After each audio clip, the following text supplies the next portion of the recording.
It is wonderful to be here. I must admit, as an explorer, it's always a bit embarrassing when you go to the wrong venue, so I spent about 15 minutes earlier on trying to persuade the library to have an event with me speaking. It's so much nicer to do it with all of you here, I must say. With an audience of me, it was a bit limiting. I'll just let people sit down before I speak. Yes, I get lost routinely, I've just been reminded by a great supporter sitting in the front. Now, honestly, it is wonderful to be here, and I'm going to talk for a little while about some of the things I've learned from 20 years of doing polar expeditions that I think relate to leadership and teamwork and problem solving, and some of the things that I think are as common to organising expeditions as they are to organising exhibitions, if one wants to put it that way, and specifically relating to an expedition I undertook last year together with 5 men to retrace the journey of Sir Ernest Shackleton. He's a heroic era polar explorer from 100 or so years ago. His journey was described by Sir Edmund Hillary, the first man to summit Mount Everest, as the greatest survival journey of all time. So trying to recreate it, and some of the things I learnt along the way, I think hold some very valuable lessons. Just by way of a little bit of background, Shackleton was trying to cross Antarctica from one side to the other. And this is no mean feat. This is 2,700 kilometres to travel from one side to the other. Antarctica is a vast place. In fact, superlatives associated with the ocean and space are probably the only things bigger than the Antarctic when you're dealing with sheer volume, sheer size and numbers. Antarctica is about twice the size of Australia. It's 14 million square kilometres in physical size. I spent a lot of time in Asia. I was in India recently, and they were amazed to hear that Antarctica is 3 times the size of India. It's 12,720 times the size of Hong Kong, which made them feel fairly depressed, I must admit. The only thing that gave them some consolation is that it's 20,000 times the size of Singapore. It's a vast, vast continent, covered in an average thickness of ice of over 2,000 metres. You've got 2,050 metres of ice, average, of this place, twice the size of Australia. It's 466 times the size of Belgium, for those of you who might be wondering, because countries like Wales and Belgium are just the right size for comparing things larger than them in terms of trying to demonstrate the sheer physical size you're dealing with. This shot here is me coming out of the screen towards you, and these are my tracks on the left-hand side, and this shot is still 600 kilometres from the South Pole when I took it. And the mountain in the background is 3,100 metres high, but only the top 150 metres sticks out of the ice.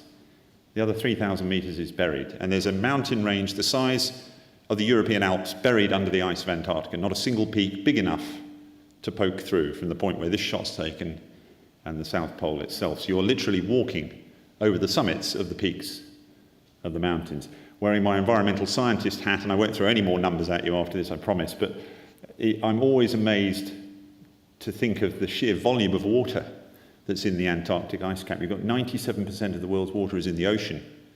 Of the remaining 3%, 2% is in the Antarctic ice cap. And in fact, 7 billion of us survive on 1% of the world's available water. And a quarter of that is in a lake called Baikal in Russia. So in fact, we survive on 3/4 of 1% of the world's available water. It's a very sobering thought. Shackleton, going back to his journey, went down to Antarctica 100 years ago, almost to the day. He left on August the 8th, 1914, and he sailed down in his ship, the Endurance. The intention was to make a landfall on Antarctica and set out and cross Antarctica for the first time, this distance of 2,700 kilometres, as I mentioned. Everything, unfortunately, went wrong. His ship was crushed in the pack ice before he ever made a landfall on Antarctica. He and his 27 men were then cast out, and frankly to a very uncertain fate, onto the shifting pack ice of the Weddell Sea just off Antarctica. Their chances of survival were extremely poor, to put it mildly. But Shackleton is now taught at many of the world's leading management schools. Part of this reason is his ability to set a new course of action as a leader that he felt would rescue them from almost certain death. As a leader, it's very, very important to have a plan, and a plan that you follow with conviction, to the extent that others are prepared to follow you in this new change of direction. Shackleton had this incredible ability to understand when the original goal was not achievable and then refocus on a new goal and pursue it with the same conviction as the unachievable original, as the original goal that he was choosing to pursue. He really had this amazing ability to do that. When the ship finally went down, he said to the 27 men who were standing around pretty much certain they were all going to die, and he said, "Men, today we will go home." And he had no right to say that, of course, but he put in place a plan that sort of sounded plausible, and he said it with enough conviction that people followed him, and ultimately they saved themselves from certain fate down in the ice by living initially on the pack ice under the upturned boats, and then when the pack ice broke up, turning the same 3 lifeboats that had been present on the main ship the right way up and paddling across open ocean to an island called Elephant Island. Elephant Island is just off the Antarctic peninsula. There, Shackleton realised almost immediately. Initially, of course, there was a celebration. They'd survived the loss of the ship, living on the pack ice, eating penguins and seals, constantly having to move camp as the ice beneath them broke up. But their celebration at having reached dry land after over a year on the ice was very short-lived. He knew that nobody would ever find them in Elephant Island. There's no human population there, even to this day, in fact. And so he knew he would have to again take to the sea to undertake a rescue mission to try and raise the alarm and save the men he'd left behind. He left 22 men on the beach on this island, this Elephant Island, named after the elephant seal populations you get down there. And he then took the 5 best people and got in the most seaworthy of these small boats. This boat is 6.9 metres. It has no keel, the keel being the vertical piece that sticks out of the bottom of the hull to give the boat some stability in very rough sea, stops it capsizing. And he sailed and paddled this 1,500 kilometres across the roughest sea in the world. The objective was to reach an island called South Georgia, where he knew there was a whaling station, and he thought, if I can reach that, I can get the whalers to send a bigger ship down south to rescue the men I left behind. Against all the odds, he made it to South Georgia, but he arrived on the wrong side of the island. In between was a massive mountain range between where he'd landed and Salvation, which was the whaling station. So he and the 2 men fit enough to do it had to make the first ever crossing of the mountains of South Georgia with no maps, no climbing equipment, no tent. Leather boots with nails and screws pushed through the soles to give them grip on the tortuous terrain in the interior of the island. They finally stumbled into camp, and the rest is history. The whaling station manager organised a larger ship to go south and ultimately pick up all of the men. The greatest survival journey of all time, according to Sir Edmund Hillary. There are so many management lessons you can glean from this. I only have half an hour in which to talk about both his expedition and, of course, ours. But one of the key learnings to do with Shackleton's leadership was his ability to be decisive and to have a plan. And I think it's always very important to have a plan. You can't expect people to follow you unless you have a goal in mind and a means by which this is going to be achieved, and a means of doing it with a certain conviction. He also, amongst the 5 men he put in the boat, he didn't just put the best, he put the 3 best and the 2 biggest troublemakers. He was worried about the effect they would have on the morale of the people that remained behind on the island. And there's something to be said in that any process of change management within an organisation, sometimes you take the people who are most receptive to your idea and you take the people who are most sceptical of your idea, and you keep them close and you keep them informed and you nullify the threat that they pose to your changed direction, whatever that change might be. If it's an unpopular change, you keep them close, you keep the dialogue going and keep them informed. How does one make these expeditions happen? I'm just going to go back one slide and show you that this shot is actually taken from the same place as the 100-year-old original image, and perhaps if you can look just at the headland at the back there, just focus on that, and then a small island with 2 hummocks, and going forward one, perhaps you can see the same headland and the same 2 hummocks, and we're assuming Shackleton put his boat in about 20 metres behind where I'm standing. The how is a very long question, obviously. The short answer is 2.2 million US. Discovery Channel and PBS in the US as broadcast partners, HarperCollins as our publishing partner, a whole series of good people working together on the project to ensure it it becomes a reality, including Kim McKay, who was heckling earlier on at the front here. A great supporter, obviously. It takes a huge amount of infrastructure to make this happen. But more so than that, I think you need to have an ability to change in the face of the circumstances that come your way. You must always remain focused on the what it is you're trying to achieve. The how you achieve it can change. The what never changes. You have to be flexible enough to roll with the punches and change in accordance with the roadblocks and the problems that manifest themselves as you're going through the process of trying to make this all happen. In terms of making these expeditions happen, I'm sure there are many parallels between this and running an expensive exhibition in a museum environment. You try and get a broadcaster interested in your project. They won't commit until you have the funds from the sponsors. The sponsors won't commit until they know you're going to give maximum recognition for their brand, and the principal form that will take is the fact that you need to have a film deal. In the meantime, the publisher will not commit until they know there's a film deal, and that is contingent upon getting the corporate sponsorship. In the meantime, you can't do any of the permits. You don't just go to Antarctica and build a replica of Shackleton's boat and start paddling around in the Southern Ocean. You need 5 sets of permits. Each one is like the old yellow pages. You know, they are big, solid documents, occupational health and safety plans, risk assessments, environmental impact assessments, all sorts of bureaucratic process that you have to go through to undertake something in this most remote part of the world. And then you can't get the team you need to commit, because top cameramen, climbers, sailors, the kind of people you need to make this a reality, are not going to commit until they know you have all of the other things in place, because you don't have a green light until you have all of those things in place. The solution to this is you have to invest in it yourself. You have to take a massive reputational and financial risk to get the ball rolling.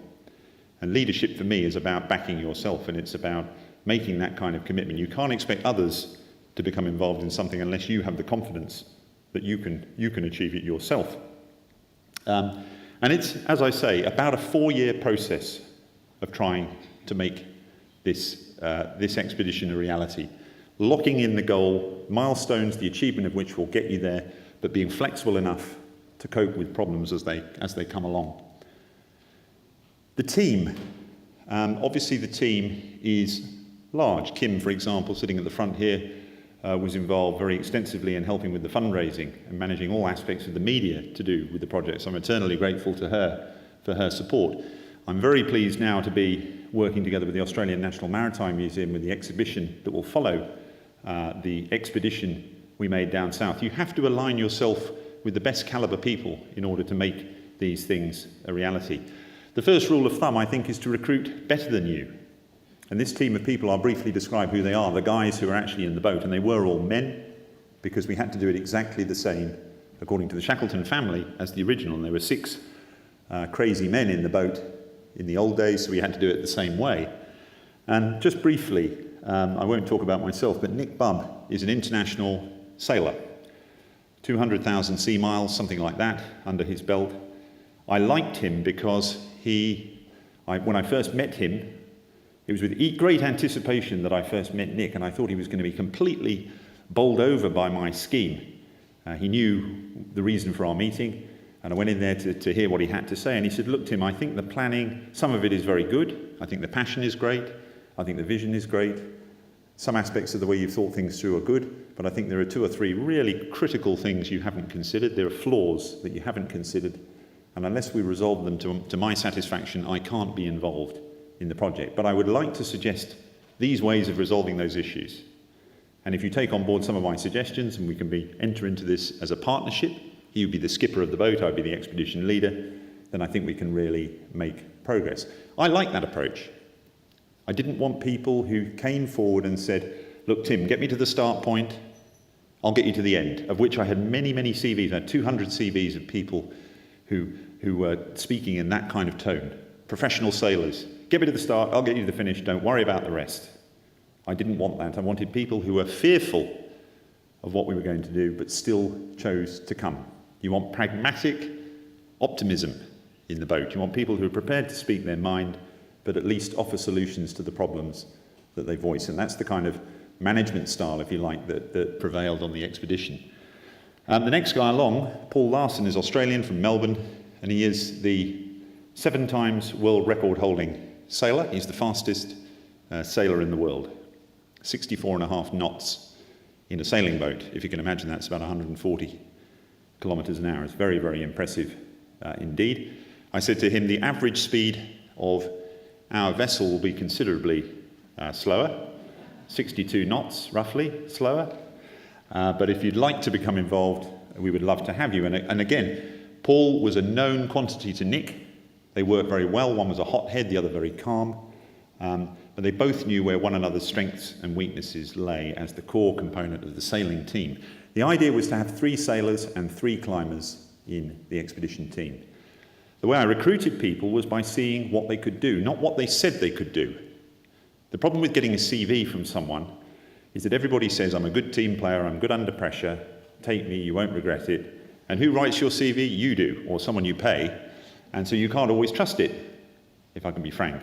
So what you have to do is test them to see how well they're going to perform. No one got paid, by the way, to do this. I appeal to a greater sense of honour and a sense of purpose that people, I'm trying to tap into to get people interested to want to participate in this expedition. I didn't want to be the guy who sat opposite these people looking at their CV and then saying, yes, you've got the job. I wanted them to come on board as an owner, part owner of the project, not as an employee. And you only do that by empowering them and giving them responsibility and really testing them by seeing what they can do, not what they say they can do on their CV. This guy here, he fixes helicopters for the Royal Navy in the UK. People said, why take him? Well, he's used to delivering things to very, very tight timelines. He's given a helicopter that's been in one theatre of combat and he's told to make it ready for another theatre, and he's got 48 hours. He thinks laterally, he's a problem solver, he works very, very well in confined spaces.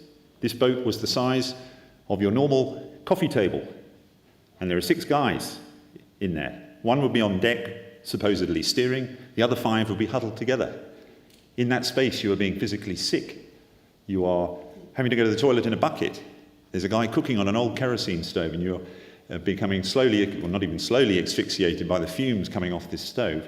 All the while, this little sail is going like a metronome, touching the water on one side all the way through to touching it on the other. So this is a seasickness-inducing, cramped, wet, fetid environment in which to try and function. People laughed about the toilet duties until they had to do it, and a genuine definition of teamwork is holding the bucket for your colleagues when you're in a very rough sea state, I can tell you. This next guy along, Barry Gray, is the head of outdoor survival for the UK Armed Forces. There's nobody above him. He's the regimental sergeant major for the Royal Marines, and a very tough individual. He claimed, obviously, to have a sense of humour. Nobody questioned it. That was fine. If that's what he said, that was fine by us. A terrible cook. Unfortunately, he was our cook on board. And he would prepare food on this kerosene stove, and the food was congealed animal fat, lard, the stuff that you scrape out of the frying pan if you haven't done your washing up after a fried meal. You get that white layer of artery congealing fat. These things would be crafted into things about the size of a mobile phone, and we would have one of these every day each. We'd break pieces of this fat off. Luckily, we had a whiskey sponsor, so we were able to sort of, physically wash this stuff down. It took 47% alcohol just to get rid of this viscosity in your mouth. But Barry was our cook and our expedition mountain leader. And this chap at the front here, Ed, summited Everest twice and is the UK's former free diving champion. So holding your breath and diving as deep as you can on a single breath. Anyway, the point is, I recruited everybody by making them part owners of the project. They had a vested interest. They had a reputational stake. There was no money involved. We did it for the love and the honour and our collective reputations. And I recruited better than me, as I say. The team came first. There was to be no picking out any points of weakness in amongst the team. We were a completely solid unit of people. This is our boat. We copied it from the original. If any of you are interested in seeing the original, it's in South London at Shackleton's old school. And it was a whaler. In other words, in the old days, men would harpoon a whale from one of these things, and the prow and the stern are the same shape, so it didn't then matter which way the whale pulled you. There was no bow, no front or back to the boat. The key lesson about the boat was that in a $2.2 million US project, the boat was about a $75,000 line item. And actually, we didn't need it until year 4 of a 4-year planning process. That's when we were going to do all our sea trialling and loading the boat and trying to capsize it and seeing what happened. We didn't need it in year 1 or 2. The problem is that humans are very evidence-driven creatures. And I would have my routine phone hookups with PBS in the US, and they would never say, how's the risk assessment? How's the team feeling? How's morale? They'd say, how's the boat going? And you'd have to physically show them pictures of the boat. And as long as planks were appearing on the boat, and as I've said before, we did put those on, by the way. I'm not a sailor, but I know that much. And as long as the boat started to take shape, people were happy. They knew that they were kidding themselves, but they chose to be drawn in by it. As long as the boat was coming together, it represented the fact that the whole of this $2.2 million exercise was somehow together. In actual fact, we were in debt when we were building the boat, and we didn't have enough budget to deliver the final expedition, but we made sure the boat happened, and that gave people reassurance, both the team and the external stakeholders. So I think the key thing is to periodically reward yourself with tangible evidence that everything has moved forward, both for your internal purposes and also for any stakeholders you want to try and keep involved. Life on the ocean in the boat was not good fun, I can tell you. We did a risk assessment of all the things we felt that could go wrong. I allow fear, by the way, to drive the risk assessment. There's no point sitting around a boardroom table and in your own mind mitigating all the risks you don't think will ever happen, and you come up collectively between you with about 3 risks, and you go, well, they're okay, we can manage this, we can manage that. You must come up with every conceivable thing, no matter how unlikely it might be. Being hit by a whale, being run over by a ship, capsize, fire, injury, food poisoning. Every single eventuality has to be taken into consideration, and really working through what you're going to do in that set of circumstances. The biggest fear we had was, of course, capsize. If you go over, by the way, we wore all of the original clothing, same as Shackleton, cotton outer clothes, woolens, and leather boots. There's no neoprene, no life jackets, no EPIRBs, no guy lines, just exactly the same stuff as them. Your survival time in 2 degrees Celsius, which is roughly the sea temperature down there, is about 10 minutes. But we didn't know this anecdotally, we knew it for real. We went to a cold water immersion laboratory, as you'd expect. Of course, there was one of those, and it's in Southampton University in the UK. And we jumped in to these tanks, and we saw how long we could tread water in the clothes we would be wearing. And the answer is about 10 minutes. And it's not because you go into cardiac arrest or your system shuts down, it's the fact that your muscles lose the ability to tread water after that period of time, and you just sink because you cease to be able to tread water, to keep yourself on the surface, and you drown because you go under that way, not because you sort of freeze to death as such. So we were very concerned, obviously, about that situation. The only way we could think of getting around it, by the way, if you are tipped upside down in the boat, 2 men will probably be in the water. I say 2 because it took 2 people to steer the boat. So heavy was the boat. We had a ton of rocks, 1,050 kilograms of rocks, and camera batteries in the base of the boat, matching exactly the weight that Shackleton had in the bottom of his boat. Camera batteries because we needed to make a film for Discovery Channel, and rocks are not very good at powering cameras, and camera batteries to obviously allow us to have 6 fixed cameras which filmed everything that happened. In the event you go upside down, 2 men in the water because it took 2 men to physically pull the ropes to steer the boat. There was no tiller to give you a mechanical advantage. Those 2 men now have 10 minutes. You have 10 minutes to get the boat back upright. But the weight of all the men going to one side when the next big wave picks you up, even if you all go to the same side, it's not enough to get the boat to go back round. You have to deliberately flood the boat in order to give you additional weight. So you let the air vents open on the deck, which are now facing down. You're in darkness, no torches, just candles, presumably wet.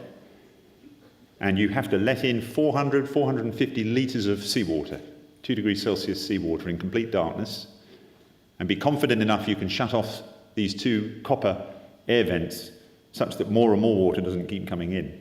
Then when the next big wave picks you up, the water goes that way, you go the same way, and you hope the combined weight of man and water is enough to make the boat go back upright. Then you're looking in the ocean to see if you can spot the 2 men who are unfortunate enough to have fallen in. The prospects, frankly, were very, very bad. The prospect of finding anyone in the sea, had they gone in, were virtually zero. You could be 20 metres away, you wouldn't see someone wearing dark clothing in big seas. So we put in all our effort to ensuring the boat didn't go over. And like any big project, you have this wonderful dream, but you break down the enormity of your task into small milestones. We're never considered reaching South Georgia. I just personally considered the end of the next shift. That would be an hour away. That's all you could bear. When your feet are numb, you're standing knee, sometimes thigh deep, 2 degrees Celsius water. The guy next to you, his role is with a bucket, just tipping out water. There's only 30 centimetres between the top of the boat and the ocean. And we had waves coming in all the time. Our guy from the Royal Navy said the most efficient pump in the world is a man with a bucket fearing for his life. And it's true. In amongst all this then, all the team selection, recruiting better than you need to really understand what people's motivations are. And I think good leadership is about really understanding the reasons why people are on the journey with you to try and achieve a particular end goal. You need to understand, just like Shackleton, that his 27 men came from very different backgrounds. Their motivations to want to be there were very different. The end goal was the same, but their reasons for wanting to be there and the things that actually motivated them to want to put up with the pain and the hardship and the suffering were different. Shackleton took the time to understand what those individual motivations were. And if it was me taking one leaf out of Shackleton's book, that's what I tried to do too. I tried to make sure I really understood what the motivations were. Good leadership is about getting a disparate group of people to pull together to achieve a common goal, understanding there are different ways to motivate those people to get to that same end point. And so any team's resilience is based on your ability to get that right and to let them know what lies ahead. Your role as leader is to tell people what lies ahead. And even if it's something that they're not going to find pleasant, you have to repackage it in a way that they can see some sort of upside associated with it. Some sort of pride at having overcome a particular problem. These, by the way, are the clothes, the Burberry clothes we wore, just cotton. Absolutely terrible for an ocean journey, because, of course, nothing against Burberry, of course, but these were 100-year-old fabrics, and breathable, lightweight, great for a crossing of Antarctica, the driest continent in the world, but just terrible for an open boat journey. After 4 years of planning and a long journey across the ocean, we almost capsized on a number of occasions. We had 2 storms, we had huge seas. It's very, very frightening when you're on the helm of a boat and all that happens is you relieve the guy who was on the helm before you. He goes below and he just hands you 2 ropes, and you've been woken up 5 minutes before and you're completely soaking wet, you're extremely cold, you can't feel your feet, your hands are only a little bit better, and you have to clench on to these ropes and steer the boat down waves which are quite often 2/3, maybe even more, the height of the auditorium here. You're down in a trough and the peak of the next wave is way up there. If you are cascading down this wave and you get it wrong and the boat starts to turn sideways and rolls over, then somebody will die, and the chances are it will be you because you're the one on the deck. So it's really extremely important to break it all down and work to your routines. When we arrived at South Georgia, having spent 4 years trying to get there, the problem the day we got there was the fact that we had arrived at South Georgia because we had these incredible currents and winds pushing us directly onto the island. And in a boat with no keel, nothing vertical sticking down from the hull into the water, you can't just go sail upwind to get away from trouble. All you can do is go in.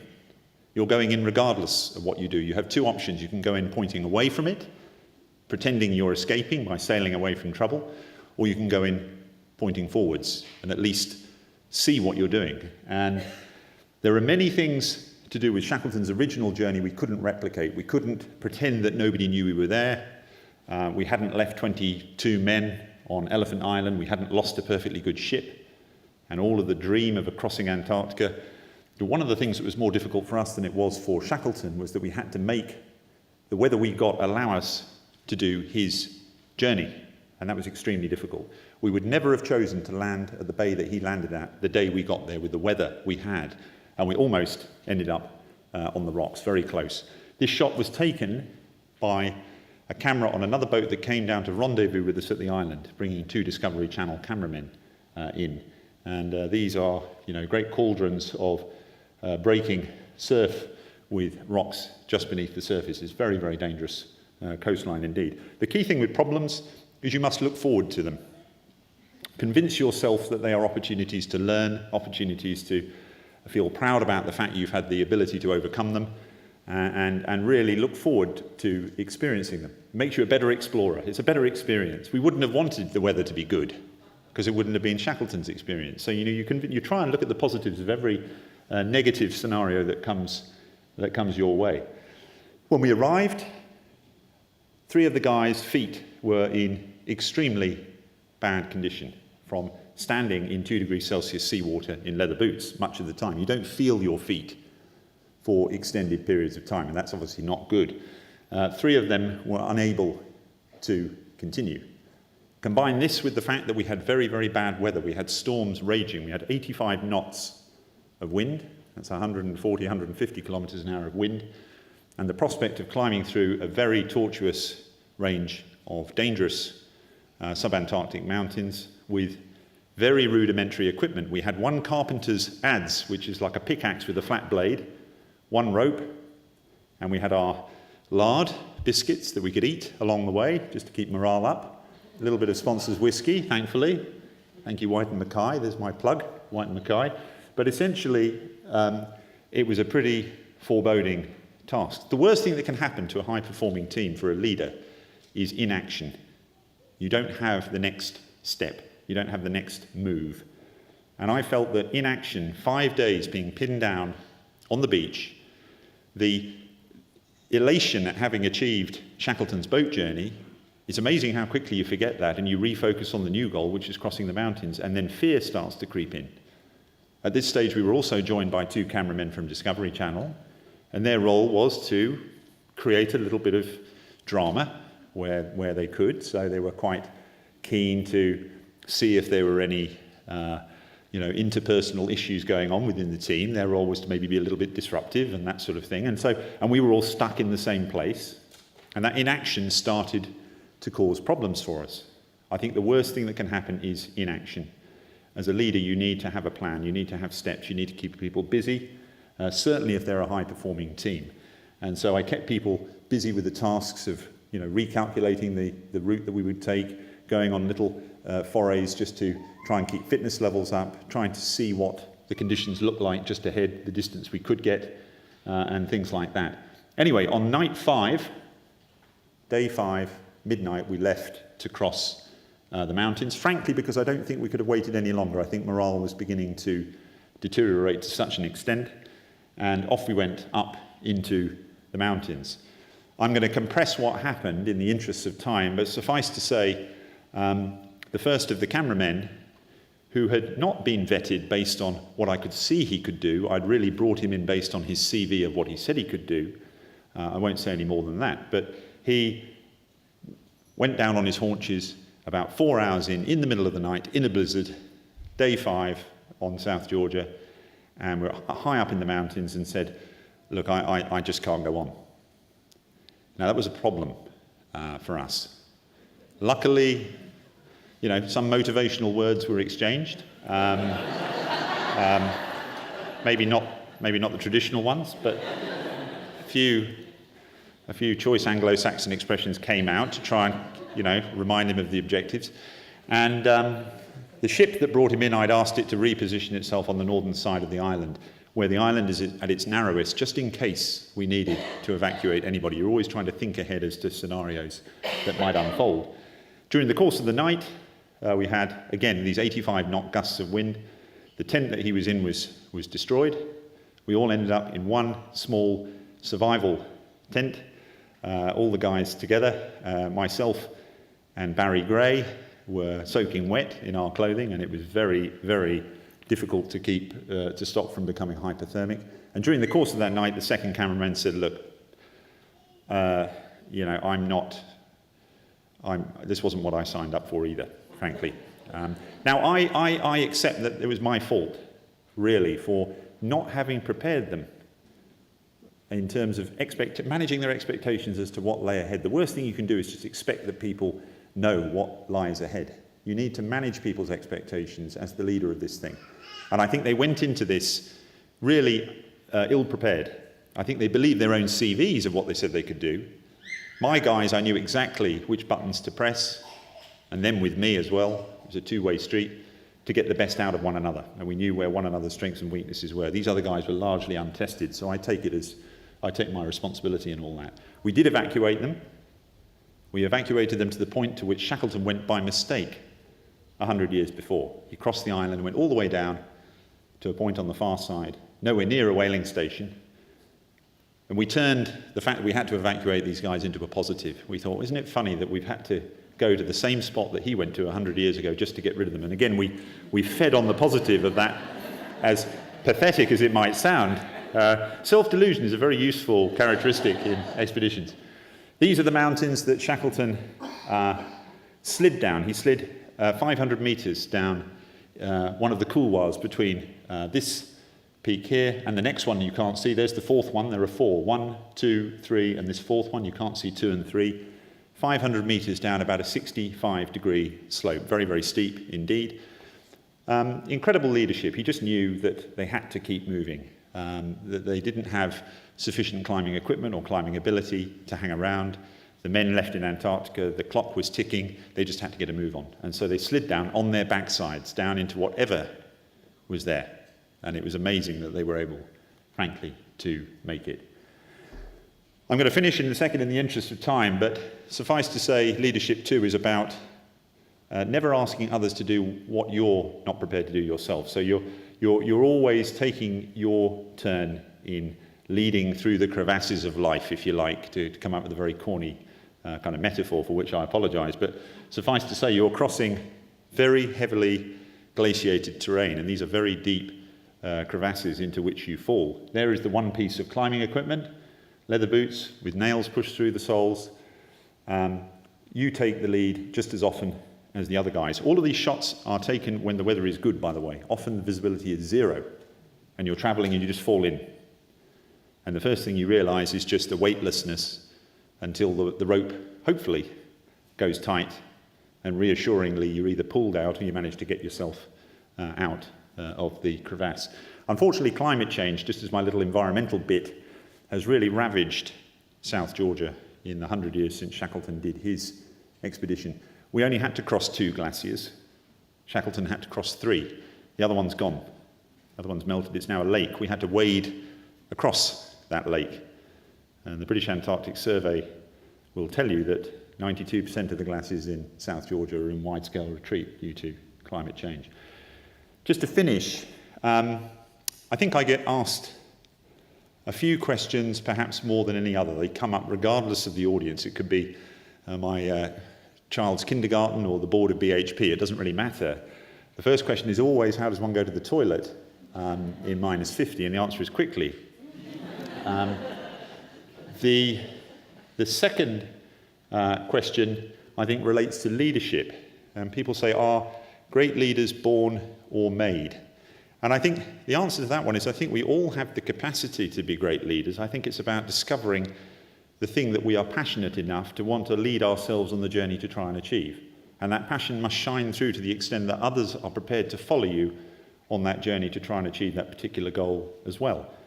And in your everyday lives, you have to find that passion in what it is that you do. And I assume I'm talking to an audience here, many of whom are pursuing something of a life passion in terms of working in the museum field. It's been very interesting for me interacting with the Australian National Maritime Museum here in Sydney, curating, helping to curate anyway, the exhibition that tells the story of our journey. And the final point, of course, is why. The final question is why do it? And I think, originally I'm a big guy. I suppose I'm genetically predisposed to pulling heavy things around, unfortunately. And so I found myself pulling sleds in Antarctica. It was very much about the physical challenge. But I think it's long since become more than that. It's become more about reacquainting myself with a more resourceful part of myself that comes out in response to the challenges in which I place myself when I'm in places like Antarctica. It's like you go back down there to re-experience yourself. Without sounding corny, you have to go to the most remote part of the world just to discover what you are all about. So you go back down there to do that. And very much part of it too is the fact that as an environmental scientist, I spent years studying for relevant qualifications with a view to changing the world, with politicians and the corporate sector. Reality is nobody will really speak to you if you're a 40-something scientist, but if you've done some notable polar expeditions with some teamwork and some leadership lessons perhaps that you can impart to people, suddenly you have a potential target audience in the corporate sector. And then you pitch your environmental message by stealth on the back of a good adventure story. Your Trojan horse is the story, and you pitch your environmental messages.